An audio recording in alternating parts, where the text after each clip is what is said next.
Good morning, students. Today we'll start our chapter number 12 called Heron's formula. Now, you would have found out the area and perimeter of shapes like squares and rectangles in your previous classes and your previous chapters. So, if we had to find out the perimeter and the area of the classroom that we study, then all we have to do is, for the perimeter, walk around the boundaries of our classroom like this only once, and the distance that we had covered would be our perimeter, while the size of the floor, that is this floor, would be our area. Now, since it is a rectangle, mathematically, now how we will find out is, since it is a rectangle, then we have studied the perimeter is given as 2 into length plus breadth. Now let us assume that your classroom has length of size 10 meter, right? And the breadth is 8 meter. Now to find out the perimeter, all we have to do is substitute these values in this equation. So when we'll substitute, we'll get 2 into 10 plus 8, which will come out to be 2 into 18, which is 36 meter. The unit of perimeter is given as the unit of length itself, that is meter, because perimeter is nothing else than the length of the total boundary of that shape. So, just like I had told you or explained you that when we walk around the boundary of our classroom, then we are covering the perimeter. The total length it makes, the total length of its boundary is its perimeter. And hence the unit is also that of the unit of length. Now similarly, when we go to area, to find out area, we have studied the formula for the area of a rectangle, that is length into breadth. Now we have had our length as 10 meter and our breadth is 8 meter. So the answer will come out to be 80 meters square. The unit of area is taken to be meter square or length's unit square. That is, whatever the unit of our length is, whether it be centimeter or be millimeter, then the unit of area would be its square. Because we are multiplying two lengths, right? We are multiplying meter into meter, which is giving us meter square. That is here. Now let us come to our main topic, that is the area of a triangle. We know how to find the area of a triangle, right? We have been given a triangle and we knew that its area is, first we have to draw a height. Then its area is given as half into height into this side is taken as base. Remember, the base is that side of the triangle on which the height makes the 90 degree.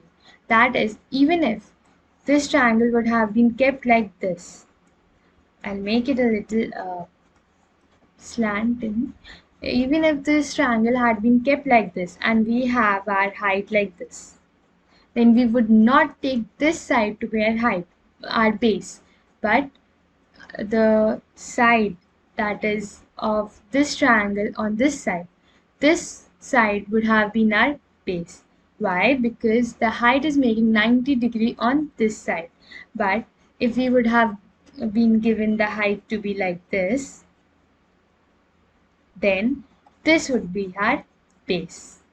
So the base of the triangle that we choose is the side on which our height makes 90 degree.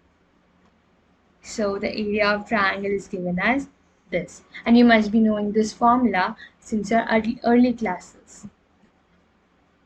Now let us come to the area of a right angle triangle. All we have to do is simply put in the values, because we know that height makes 90 degree, and in right angle triangle we already have the sides to be making 90 degree. So we can take either of the side that makes 90 degree at their vertex, at their one of the end, and we can substitute as the height. The other side would be our base. So if we'll take 12 centimeter, this BC as our height, let us take height to be BC, then our base would be AC.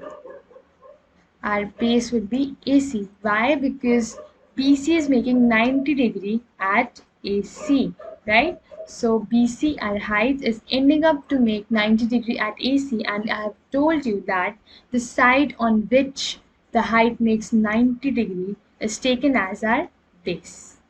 So this would be our, then all we have to do is to find area is equals to half into base, that is our AC, into height BC. And similarly, if we would have taken our height to be AC, then our base would come out to be BC, and our area will be half into base, which is BC, into AC. Even though this makes nothing difference in terms of its answer, but still you should know that about how to find the area of a triangle, how to find or how to take the correct base and height of a triangle conceptually, because one never know what kind of question may come in the paper. Now, to find the area of an equilateral triangle, we'll use, this is a special type of triangle, we know, right? Because all its sides are equal. So we'll use special properties of equilateral triangle to find the area. Now, even if the height is not given, even if we are given a normal equilateral triangle like this, and we are not told about its height, then if this side is given as A, and A, we know that if we'll draw the height from any of the corner, any of the vertex, then the height will divide the other side, the base, into two equal halves. This is not true for all the triangles, because let us consider a scalar triangle like this, a scalene triangle. If we'll draw a height from this, then it is not dividing this into two equal halves, but in equilateral triangle it does. So we know that, we know this side, and we know now if we'll take just this triangle, it is remove this, and if we'll take just this triangle, then we are seeing that it is making a right angle triangle, and we can easily use Pythagoras theorem to find its height. Let us find its height. We know that in Pythagoras, what is Pythagoras theorem? It is hypotenuse square is equals to base square plus perpendicular square, right? So our base is a by 2 square plus perpendicular is this that we have to find. Let us put it as height square, that I am denoting as h. And our hypotenuse is a, right? So we'll put it a square. So let us solve it. Is equals to a square by 4 plus h square. Let us take it to this side, and we'll get a square minus a square by 4, which is equals to h square. And when we'll take the denominator same, then it will come out to be 3a square by 4, which is equals to h square. And our h will be root 3a by 2, right?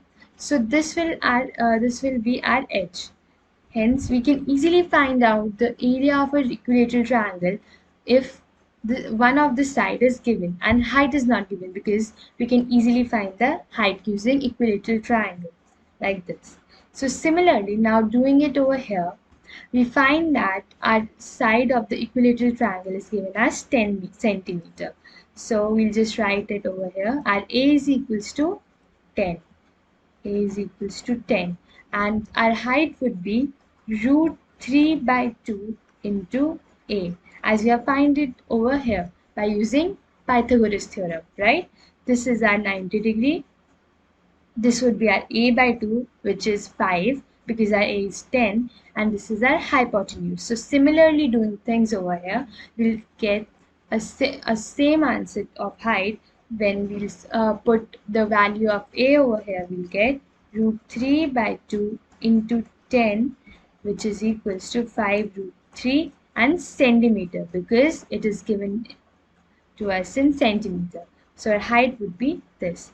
Now we'll normally find the area of a equilateral triangle, which will be half into base into height. And we have seen that our base would be QM,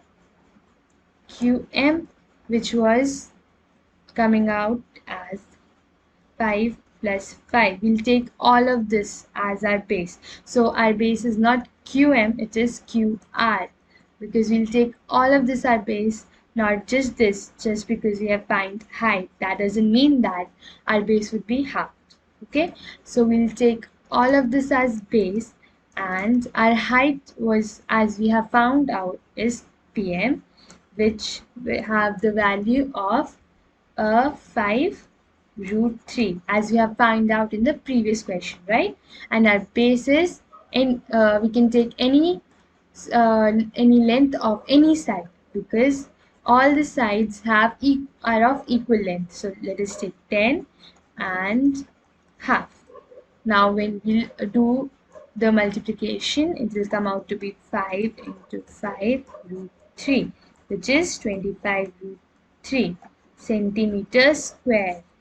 And remember to put on the units, and do not forget it, because marks may be deducted for it.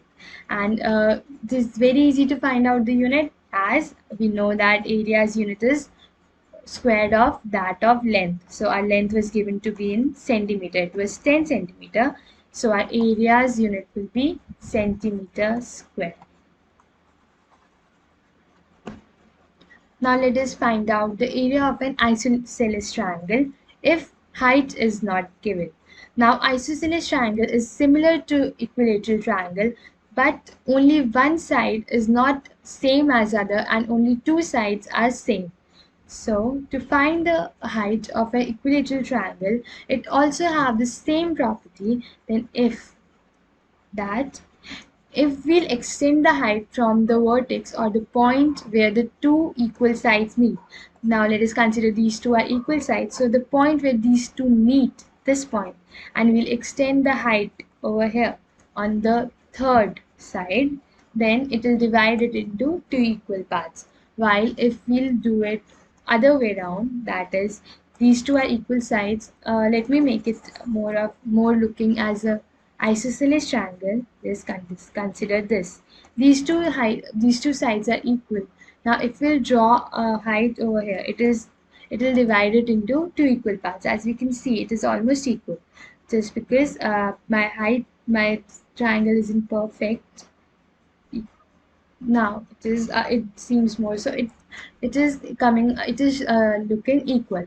But now if we'll extend the height from here, for example like this, then it will not divide it into two equal parts. First of all, we have to make it 90 degrees. So it is not going in the center, but it is going somewhere like here. And it will make 90 degree over here, but not divide it into two equal parts. So the only height that we can take and we can find out is the one that is extended from the point where the two equal sides meet. So we similarly, as we have done it over here, the two equal sides are meeting at x, and we have extended the height. Now to find it, we'll follow the same procedure of using Pythagoras theorem. That is, hypotenuse square is equals to base square plus perpendicular square, and we have to find out our perpendicular. Now our base, let us also here find out a general formula for the height. So let us say that this is our A, then this would be our A, and let us consider that this side is our B, because two sides are equal and one side is different. So it is dividing it into two equal halves. So this is B by 2. Let me make it over here, B by 2. So we can see that it divides it into two equal parts.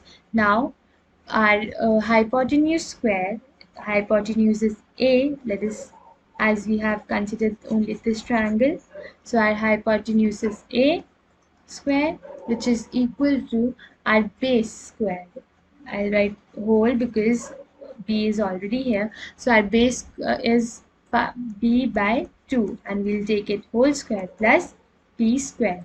Now if we'll do here, then it will be 2a square minus p square by 4, which is equal to p square. And if we'll take under root, then it will come out to be under root a square minus b square by 4. And this whole to be under root. This would be our general formula for height. Now let us put it in this side. Now we are given an isosceles triangle. We're given an isosceles triangle with the equal sides as 5. So here our A is equals to 5 and base is given to be as 8 centimeters. So our B is equals to 8. Now let us put the values over here to find the height. When we put it, our height will come out to be under root first, then a square. A square is 5 minus b square, that is 8 square divided by 4. So let us do that.